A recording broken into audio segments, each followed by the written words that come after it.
Salut tout le monde, j'espère que vous allez bien. Bienvenue dans une nouvelle vidéo consacrée pour les hacheurs.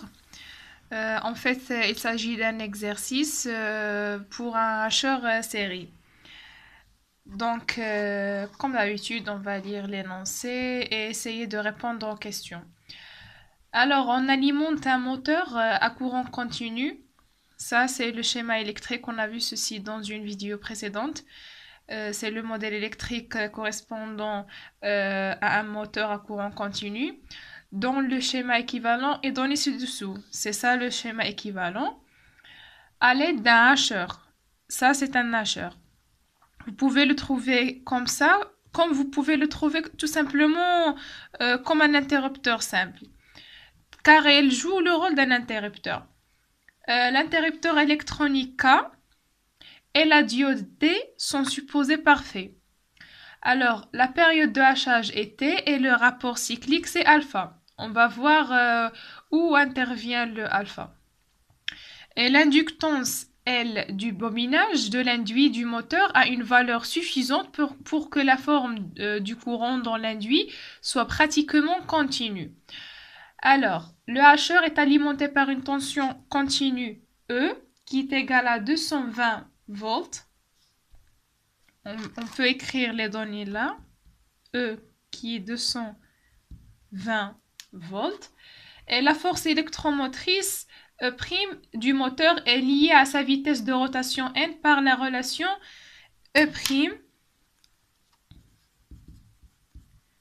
est égal à 0,2 fois n.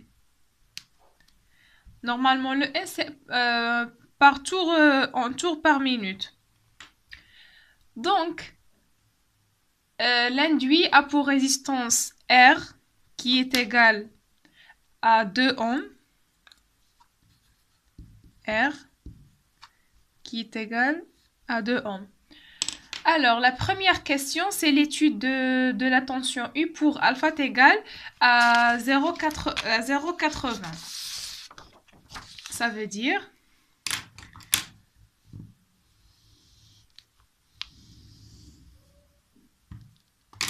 l'étude, c'est pour alpha 0,8. D'accord? Et la question dit représenter en justifiant l'allure de la tension U. Normalement, U, c'est la tension en borne de la charge.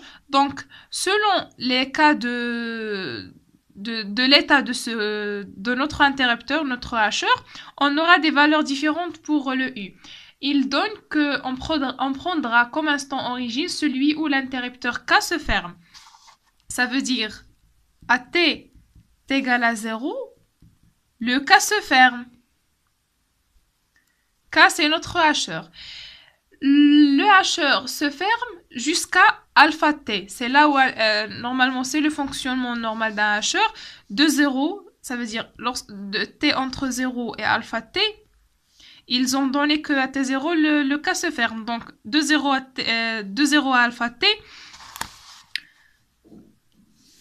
je reformule là, de 0 à alpha T, on a le K, elle est fermée. Puisqu'il est fermé, donc on aura comme si on a un fil ici, donc la diode sera bloquée. K fermé et débloqué. La diode. K fermé et débloqué, donc on aura comme une seule maille. Donc U, la tension aux bornes de la charge, c'est exactement E. Alors, U est égal à E. Car lorsque l'interrupteur sera passant, ça sera comme un fil. La tension à ces bornes, c'est 0. U, c'est la tension borne de notre charge, qui est E.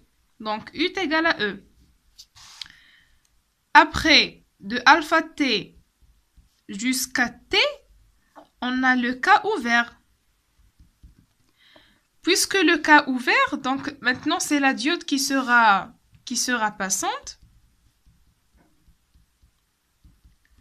Dépassante.